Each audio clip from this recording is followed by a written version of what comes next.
Sakit hatinya Mangyo niat tembak Yudik usai difitnah, berawal dari status Facebook. Polisi Polsek Petang dibantu jajaran Reskrim Polres Badung akhirnya mengungkap kasus penembakan yang terjadi di rumah anggota DPRD Badung, Inyoman Artawa. Pelaku yakni Ikomang Arya Pengestu alias Mangyo berhasil diamankan di wilayah Batu Bulan Gianyar, Minggu, 18 Agustus 2024. Pelaku melakukan penembakan itu karena ingin membunuh Iputu Oka Partama alias Yudik yang merupakan ponakan dari politisi Partai Golkar asal Banjar Senapan Desa Carangsari Petang Badung, Bali. Pelaku Mangyo yang beralamat di Banjar Tingan Desa Pelaga Petang Badung, merasa sakit hati kepada korban Yudik akan konflik sebelumnya. Sehingga Mangyo mencari Yudik ke rumahnya yang tidak jauh dari TKP. Namun karena Yudik diketahui berada di rumah Inyoman Artawa makanya pelaku menunggu korban di dekat rumah Inyoman Artawa. Kapolres Badung, AKBP Teguh Priyowasono, saat merilis kasusnya mengaku pelaku dan korban sudah lama kenal.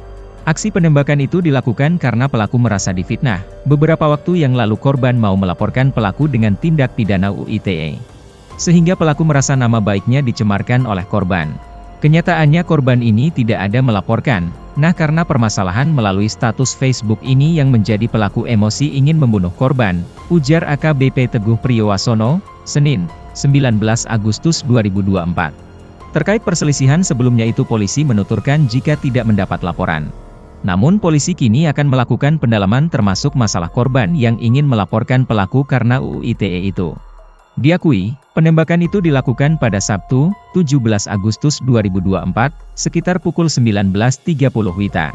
Saat itu Mangyo mencari korban Yudik dengan membawa senapan laras panjang jenis airsoft gun.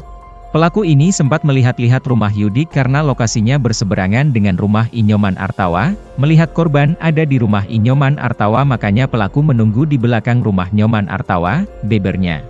Setelah melihat korban keluar dari pintu, pelaku langsung mengarahkan senapan laras panjangnya dan menembak korban sebanyak 3 kali.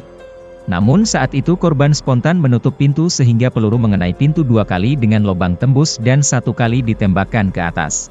Jadi peluru sama sekali tidak mengenai korban, karena korban cepat menghindar dan menutup pintu yang berbahan seng itu, jarak menembak pelaku dan korban kurang lebih 2 meter, jelasnya. Kini, kepolisian telah menyita barang bukti sepeda motor Scoopy warna hitam dan senapan laras panjang airsoft gun milik pelaku.